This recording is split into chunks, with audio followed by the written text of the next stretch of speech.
everyone can see. We have got Roberta, Rascal, Rocco, and Archer, the local bad boy here. And now all of our raccoons are rescues that come from different scenarios. I think Archer's actually going to let me stand in the enclosure today, which is a very big surprise. Don't be too surprised if I do get a nip though. So first of all, Roberta and Rascal, they are brother and sister. Roberta and Rascal came here from a travelling collection. And what that meant is a lot of the time they were kind of booked to be brought all over the place as well to go to different events. And while the owners did love them an awful lot as well, unfortunately they weren't always kept in the best scenarios as well. They were quite often travelled in crates from place to place. And because of that reason as well, Roberta and Rascal tend to have a little bit of a pacing problem now. It's more of like a habitual thing, so they do it as part of a habit rather than actually part of a stress-related behaviour. Now the other little guy that we have here, this little guy, the fluff stuck to his bum, that one is Rocco, and I think that Rocco is the most easily recognised individual as well. He is a potato on legs. Let's just face it. He's very small, he's got very dinky little legs and a very round body. And with Rocco, he was actually an abandoned pet, so he was actually found underneath someone's stairs. He is very cute. It's like as if Disney have drawn a little raccoon up. And the thing is with Rocco as well, he is the only one that will kind of start fights in this enclosure. By starting fights, I mean he hangs upside down and screams at everyone. And that's because he does just like certain platforms, and if they try to share platforms with him, he just doesn't like it so much. The other thing is Roberta does like to baby little Rocco too, and when I say baby, she likes to pin him down on his back, open his mouth up for him and try to pick his teeth for him. And sometimes he will scream his head off. Now we've also got, you're not Archer, it's a good thing you're not Archer, isn't it? So Archer is just down there. There you go, you want the bowls, don't you? So Archer is just down there, and that's a local bad boy. Now with Archer, he actually came from authorities in Northampton after he walked through someone's cat flap one day. And he walked straight in through this lady's cat flap. He actually helped himself to a Mars bar as well in a handbag, and then he went along and terrorised her cats. Eventually the woman heard all of this noise. She ran downstairs to find a little raccoon in her kitchen, and what she then managed to do was shove a laundry basket over him. And there we go, I think he's going to come over and terrorise you now. You're going to terrorise me, aren't you? So what I'll do, because he's going to start getting cheeky, I'm actually going to start stepping in the porch now. There we go. It saves my ankles, doesn't it? So Archer, so when he finally got captured by this lady under a laundry basket, so what he did then, he started trying to stick his fingers through, trying to prise it open as well, because raccoons are not daft. You put something over them, they will lift it off, and they will take it off. And eventually, well, this poor lady ended up sat on top of that laundry basket until her hubby came home later on, because she actually didn't bring her phone with her. So she said it was the most terrifying few hours of her life. But what's most amazing is they actually managed to get Archer from this laundry basket straight into a cat box as well. So they managed to get him into a nice safe place together, which is fantastic. But like I said, they're all doing incredibly well. Rescue raccoons aren't uncommon as well. We do see quite a lot of them kind of floating around the pet industry. Not so much in the UK anymore, because it ended up being completely illegal to have these guys because they're considered as an invasive species. But in their own home ranges, they will be found in America. They are American raccoons, also known, hi Archer, as your common raccoons, also known as your trash panda as well. And we probably know why they're called trash pandas. They all like to go through people's rubbish, and they just like to go through pretty much everything as well. But they are generalists, so they can be found in any kind of habitat, any kind of biome out there. So foresty habitats, also in swamps, in marshlands, in grasslands, all over the place. And of course we know in the cities too. But when they're not out there stealing Doreen's leftover pizza from down the road, what they're really doing is out in the wild foraging and hunting as well. They will be quite generalist eaters. They can eat pretty much anything that wiggles and moves, and even the stuff that doesn't wiggle or move. So from your mammals, your amphibians, your reptiles, your birds, they'll also eat crayfish and fish too. They'll also eat tons of different invertebrates. And on top of that, they are known for stealing bird eggs too, and also stealing nice fruit and veg from allotments and orchards also. But they will like to forage for a lot of things. And what gives the raccoons the special edge as well is they've got really flexible wrists. So they come from a family called the Procyon, which basically sounds like a bunch of Pokemon. So that family is made up of raccoons, cacomycels, kinkajous and coatis. Kinkajous, yeah. So we do have a couple of kinkajous in the nocturnal house. So luckily for these guys, they have really, really extra, like kind of like dexterous little hands, and they also have the ability to flip their wrists 180 degrees as well, so they can climb down trees facing forward. Now the other thing with raccoons is their Latin name, Persianlopter, is Latin for the before dog washer. And the before dog washer name comes from the fact that these guys love to wash foods. And it's not only just like a joyous thing for them as well, it's a really important function that they actually have. So when they're, actually, has anyone seen videos of them washing things before? There was one video that came out in social media and someone actually gave candy floss to a raccoon. I think it was a wild raccoon, and it turned around to go wash this candy floss in a puddle, and then the whole thing dissolves. And this poor guy's like, where is my candy floss? That was strange. And what he was trying to do there, we can see kind of like Archer what he's doing with his food, running it through his fingers, is they're trying to gain information from it. And with raccoons, they might lick their hands before washing things as well, and they might also just put things in like a little puddle of water and like scrub it. And they're just gaining information as to whether they can eat it, as to whether it's safe for them, and as to whether it's functional as well. And they're really smart little guys. They can actually remember each one of those items that they've actually touched and felt around. They can actually gauge its usefulness from that, and they can just like remember that forever then. And they have been, their intelligence actually has been compared to that of many monkey species as well. In some studies, these guys have, some of the animals have been like given a bunch of puzzles, and they've been asked to work out these puzzles, and they've gone, okay, yep, there's food there, I will work out that puzzle straight away. And once they've been able to do it, usually after 10 attempts, they've actually been able to work it out when it's been put upside down and back to front, these puzzles as well. So they have amazing recollection. So this is why in the States so many people have had issues with them as well, is because they can pretty much get into everything once they've learned it once. And when we do give these guys certain enrichment, we like to give them sensory boards as well, like you give to babies. The only thing we don't put on sensory boards are bolts and locks, because once they've figured them out, they will be off out into eczema on a little day out, wouldn't they? And so they're incredibly intelligent. They are also very versatile as well. They can be found anywhere from the Central Americas all the way up to the really cold north as well. They can really like triple their body weight up into the winter if they're in the north too. So they can go, well, raccoons as a whole, they can range anywhere from 4 kilograms all the way up to 24 kilograms, which is actually the weight of a child as well, which is insane. They can be really, really big and fluffy, but also quite small and athletic when they're in the central areas. They also have the ability to fall about 40 feet unscathed, but it has been recorded that they've fallen from higher completely unscathed as well. They're absolutely formidable and unstoppable little forces.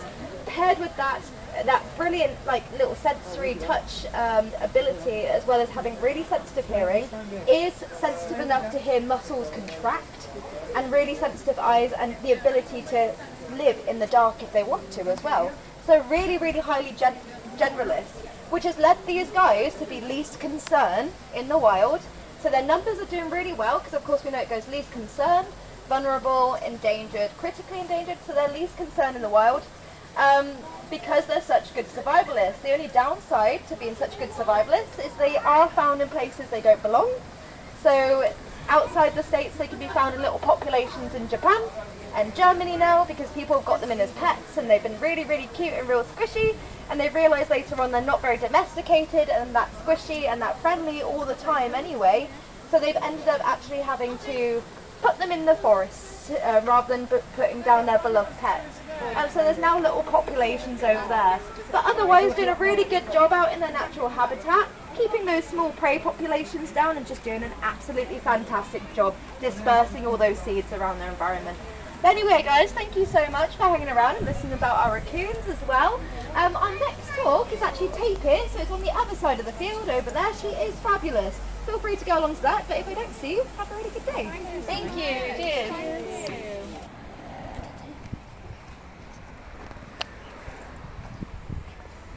Let's go Tapir.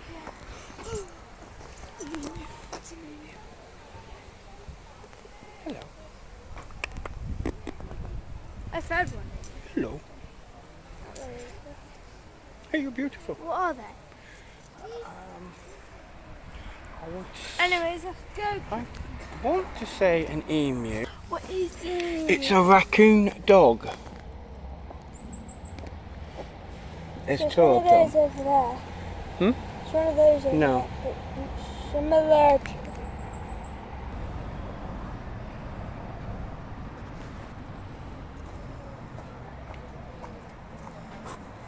It's like a fox. Well, it's very pretty.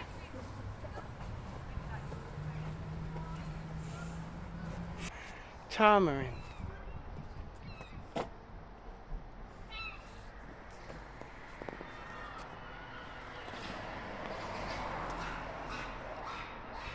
Give me the map and I'll look. Map. Wait, show them the map. Come on. Oop, didn't want that.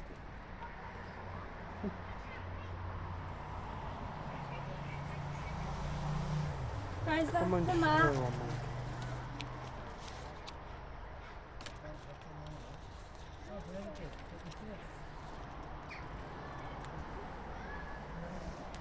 Oh, for chips.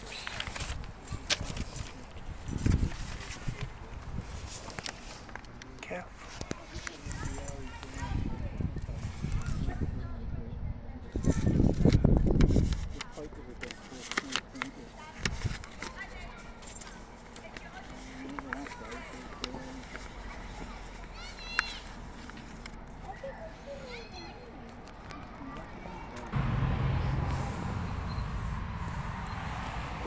It's like a giant cat. It is a cat.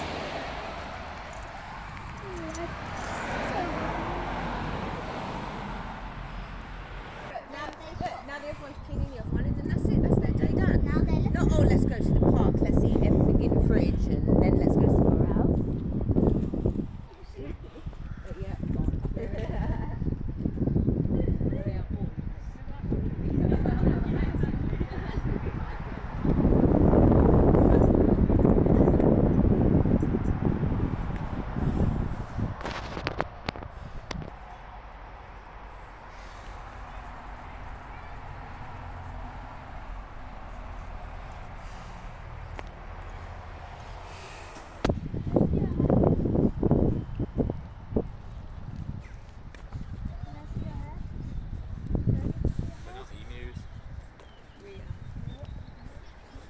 It worked earlier.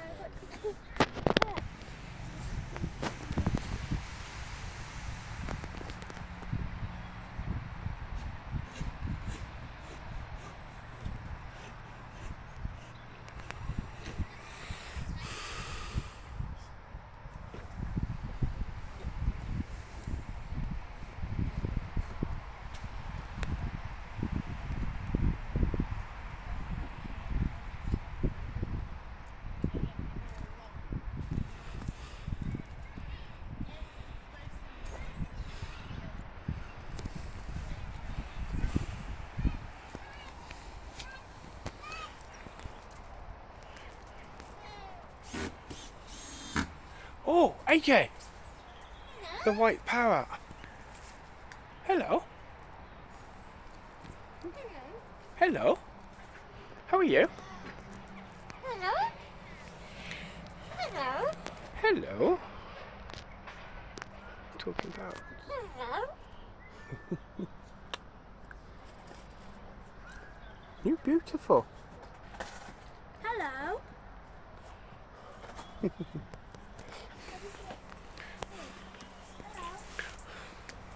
Oh, it's a rabbit.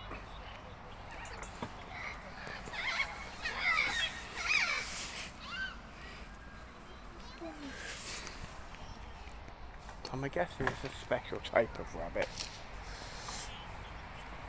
Oh, it's a Rex rabbit. King of rabbits.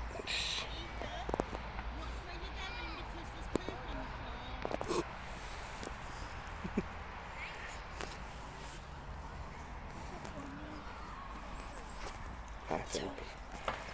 What a beautiful bird.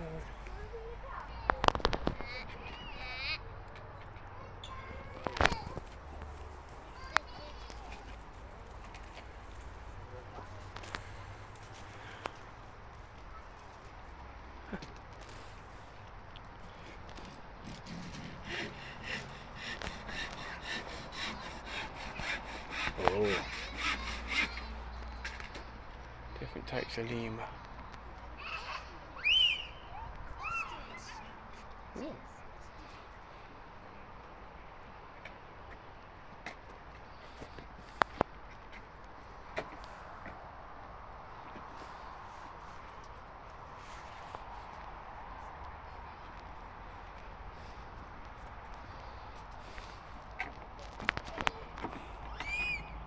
I made a fan.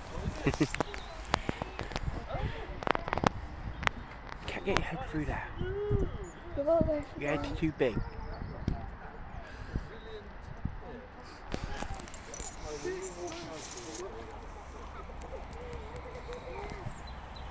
Having fun? Yep.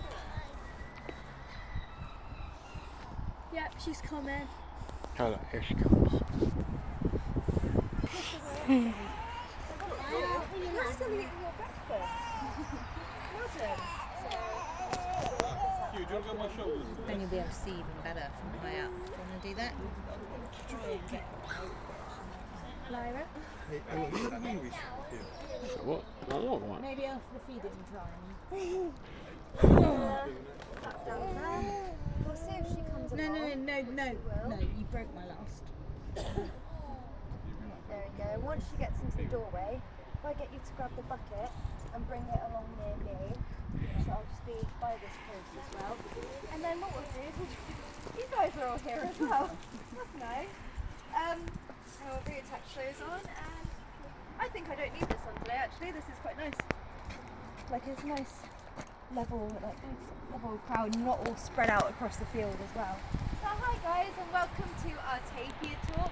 We have got our lovely work experience Megan as well helping us too, and here we've got our lovely girl Indra as well.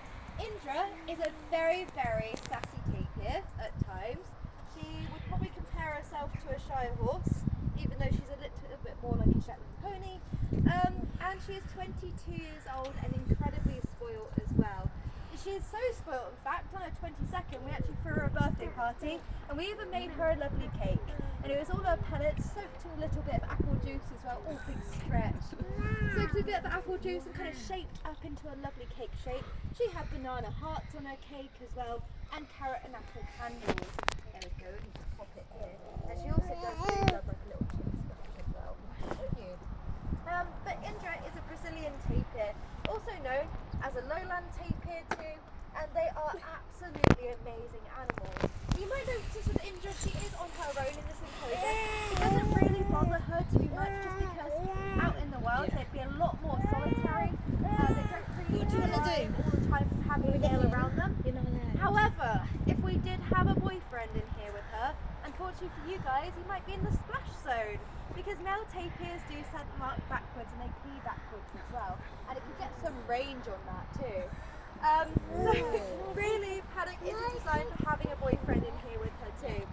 But being a tapir, like when you look at a tapir, you think all kinds of things, like what of course is this animal? They're very unique looking. And generally with the tapir as well, you find them out in Brazil, in the rainforest, lowlands as well, as their name suggests.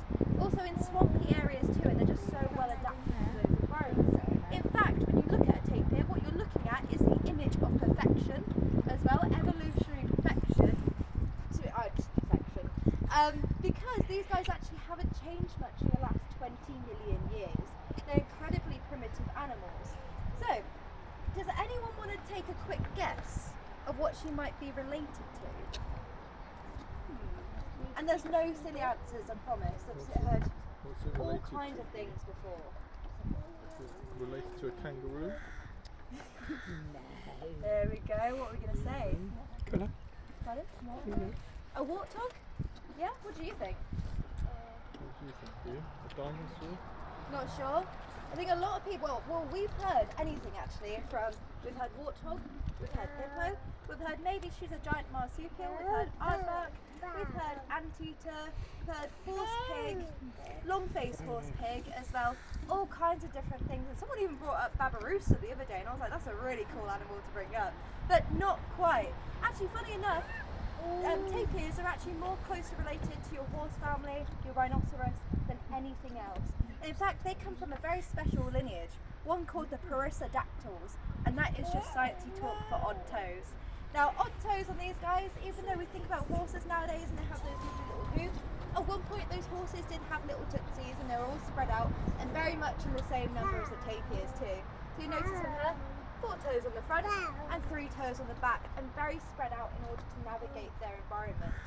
And I think the main thing that really throws people off is this lovely trunk of hers, and of course just the size of her. She's about 190 kilograms. She also has very, very tough skin as well. Very tough skin, our lovely Indra does. Really thick hide and a really greasy hide as well. She's got to get off me. Really greasy hide too. So when you scratch a tapir, you end up getting grey hands. And the grease on her, we call it tapir grease, and it's actually there to kind of keep her skin a little bit water resistant as well from the environment that she actually lives in. But being a big animal, she's actually one of the largest herbivores out in South America. Going back to that brilliant little trunk of hers, they can actually use it a little bit as a functioning hand. It is prehensile, so they can use it to rip foliage off the ground. They can use it to rip foliage out of trees as well. Of course, they do have a really brilliant sense of smell along with that, but this will make some of you go, oh, because they will also double it up as a snorkel. So they will sit under the water out in the wild with their nose up here, just breathing in all that air. So a lot of their predators actually can't find them out there, and they're getting away from all the flies and all the other pests as well. They'll hold their breath. They also dive under the water if they want to, about 14 feet. And they'll then use again their little prehensile trunk to pluck up any foliage from underground as well. And it's really good that they can actually do both also, is because tapirs, just as a whole, the wild ones, need to have about 35 kilograms of food every single day in order to thrive.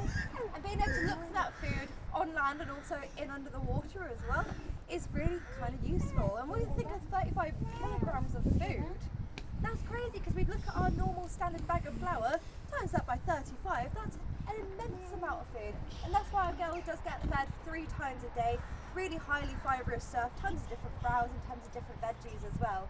So she is a very well fed girl. But like I said, they do have their predators out there. The jaguar will be their biggest predator.